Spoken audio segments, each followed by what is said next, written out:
Exam ஹாலில் question பேப்பரை பார்க்கும்போது அதை பார்த்துட்டு ஆன்சர் தெரியலனா கூட பரவாயில்ல, கொஷினே தெரியாமல் சில டைம் போகும் பாருங்கள். அப்போ நம்மளுக்கு தோணும் படிச்சிருக்கலாம் அப்படின்ட்டு. அந்த நிலமை உங்களுக்கு வராமல் இருக்கிறதுக்கு ஒரு சின்ன டிப். சிலபஸில் இருக்க டாபிக்ஸை பார்த்து வச்சுக்கோங்க. ஃபார் எக்ஸாம்பிள் பெஞ்ச் மார்க்கிங் அப்படின்ட்டு கொடுத்துருக்காங்க அப்படின்னா நம்ம பார்க்காத போனோம் அப்படின்னா பெஞ்சில் மார்க் பண்ணுறதா அப்படின்றத நம்ம யோசிப்போம்.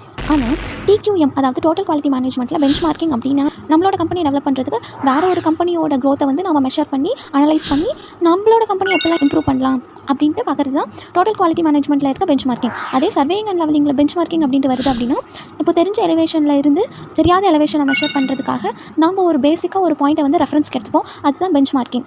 இந்த மாதிரி ஒரே வேர்டு வேறு சப்ஜெக்ட் வரும்போது அதோட மீனிங் டிஃபர் ஆகும். எந்த இடத்துல எந்த வார்த்தையை எப்படி யூஸ் பண்ணணும் அப்படின்ட்டு நீங்கள் பார்த்து வச்சுக்கணும். நெக்ஸ்ட் எக்ஸாமுக்கு முன்னாடி நாள் நீங்கள் சிலபஸை பார்க்கும்போது சிலபஸில் என்னென்ன டாபிக்ஸ் இருக்குது அப்படின்ட்டு பார்த்து வச்சுட்டு போங்க. அப்படி நீங்கள் பார்க்கும்போது டாபிக், அதோட டெஃபினிஷன், அது ரிலேட்டடான கொஞ்சம் கண்டென்ட் அப்படி பார்த்தீங்கன்னா சீக்கிரமாக சிலபஸும் கம்ப்ளீட் பண்ணிடலாம். எக்ஸாம்லையும் நீங்கள் முழிக்க வேண்டிய அவசியமே இருக்காது. தேங்க்யூ.